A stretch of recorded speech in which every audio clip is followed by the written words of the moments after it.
It's all around where the catwalk goes, like from the bridge, all the way around to the ramp. So 25 of those parking spaces will be designated as by permit only, and that means that they'll be issued one of these. It has a description of the vehicle, how long it's valid. Is it above the ramp like where I... You will have, there's 2 stalls there. 2 people can park there. But that is first come, first served. If somebody comes in there, that's not your stall. Okay, So my boat, the guys, you know, they're real nice like when I load fuel and stuff.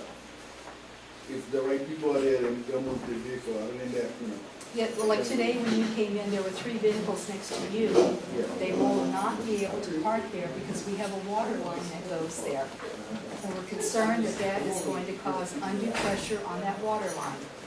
So the parks manager is going to go ahead and put up the barricades showing that there's no parking there. But you can come like to your stall, you can go ahead and load and unload, and in those 2 spots, if you want to park there, because they will be designated as parking by permit, and you'll be issued one of these. It's just that you won't have that parking stall assigned to you.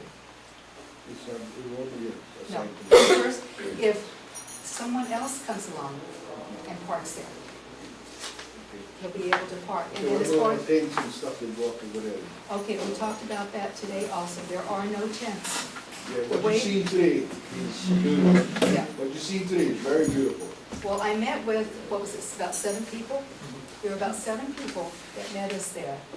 And between Dean and myself, we did discuss about the tents, and according to the Hawaii administrative rules, they do not allow any tents in the parks. So they claimed they were not aware of it. So now they know that they cannot have any tents. They're also, they prefer not using the ramp. They prefer using that, you know, right beyond where your boat is, in that really nice little area. They're putting some stones in. That's where they want to launch from. So worst case scenario, they'll bring maybe a couple of boards, unload them there, and then carry them to the water.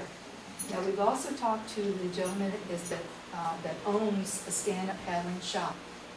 He cannot bring the boards down. He can rent them, and the person that rents the board has to bring the board down themselves. Okay? So, because if he, like he was doing it, that's considered commercial activity. The only part, the bad part about that place is they just took over the fleet. Right. And Well, people that's, cannot, you know, like before we go down there, kick back, relax, watch the boat, eat lunch, you cannot do that anymore. The place is just on I total. think you're gonna see a change, Roger. Well, that's what he told me. I really do. He told me, I just gotta go with the flow. There's gonna be a change, and I don't lose. All right, listen, what I want you to know is that harbor is for recreating. The kayaks can come in there and be an issue. But I pay mooring, That's right, you do, okay? and I pay rent fee. You pay You your pay rent mooring, fee. you don't don't, pay rent. you don't pay a ramp fee, you pay your I pay mooring. rent fee. Dad skipped, do you have another boat or another trailer? I have a trailer. Okay, well then you pay the rent fee, but, and I've also explained to them that they do not contribute anything to the boating fund, but it's a recreational harbor. And they are entitled to be there. So are the kayakers. But we need to learn how to get along together. Now, we talked about with the stand-up paddlers coming in and out, follow the rules of the road. Okay, if you see a boat coming, just kind of like slide We on can go in over. the shallow, we can't go in the shallow. No, but they can't. They can't. And there is a gentleman here, there you are. Would you like to just stand up? Do you have anything that you would like to say about this? Just introduce yourself. Yeah, my name's Ken Rucker. I'm one of the paddlers. In terms of, I think generally we're pretty good about getting to the sides when boats are coming. We don't want to get in your way. You're powered, we're not. We're maneuverable, much more maneuverable than you are. We try to get out of your way. I think when you see people that aren't, it's usually the beginners that aren't as... So just today, like, when I was coming in, I'm coming in the channel, here comes the kayak, come right across in front of me, I look at this, what's this guy, what's he trying to do? All right, this is a kayaker. Yeah, this is a kayak. It's a canoe, right? The kayakers and the paddle boarders. They have to be two outside, two out in the middle, because we cannot go in the shower, we go in the shower, Right. we ruin our boats, you know what I mean? They can go in the shower. Okay, and they can't understand that, but I will let you know the rules of the road.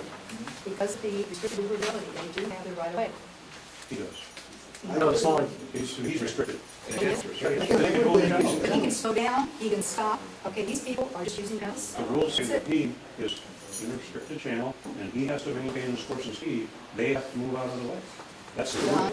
Well, I beg to differ with you, Well, okay? you can, but it's Yeah. not But right. anyway, because you can slow down, you can back up, okay? All I'm saying is, let's all practice aloha with our fellow voters. So we're doing this, so we don't have a big fight up there. Okay, well, that don't say yet. If they prefer the other space, they really don't want to use that ramp. You know, that is a double ramp, so two boats, so I'm sure that we can make do. To me, the other area behind Parks is a much nicer place to sit your stand.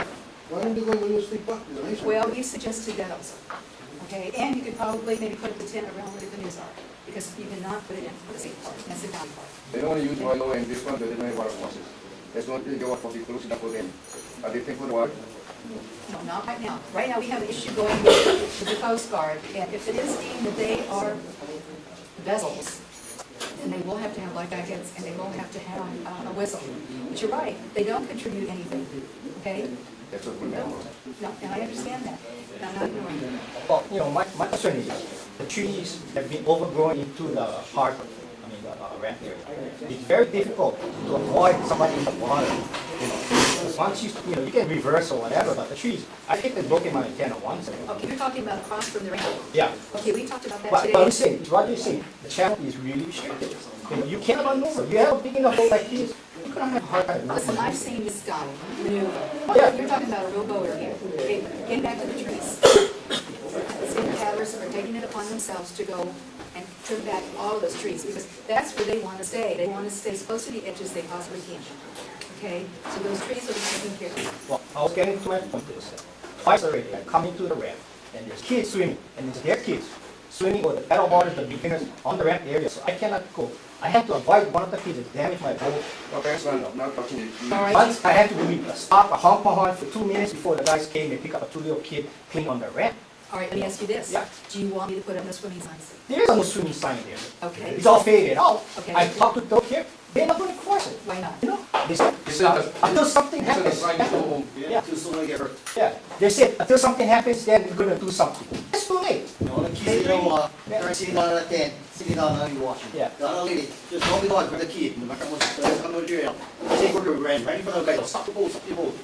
He ran with the 3 kids, after they died too late already. The They'll no pay a ramp swimming fee. sign at my law, the ramp is the one from DOT Howard. That's not even a DLNR. Plus, What we will do, plus, okay. the trip, they park their car, they double park, they park, goes to the, when you launch your boat. You can't see if you run straight out, you see you go with the boat. And one kid, even a skateboard, just shoot right behind my boat, was like bang. Okay, So what, after a ride boat, who's gonna get sued? Me?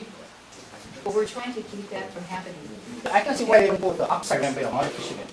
They don't have motorized, they can go up there and use the paddle. It's true, and some of them do, but the ones that, what they really want to do is use that space behind parks.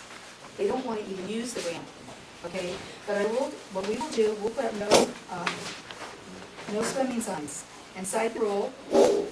Now, this leads into a problem here. What we can do is no swimming around the launch ramp, okay? Because if you put enough signs around, then no one can swim at all in that area. So what we can do is no swimming around the launch Well, I ramp. think you should put a sign at the beginning of the harbor too. There's a lot of people, especially the Sunday and the weekends,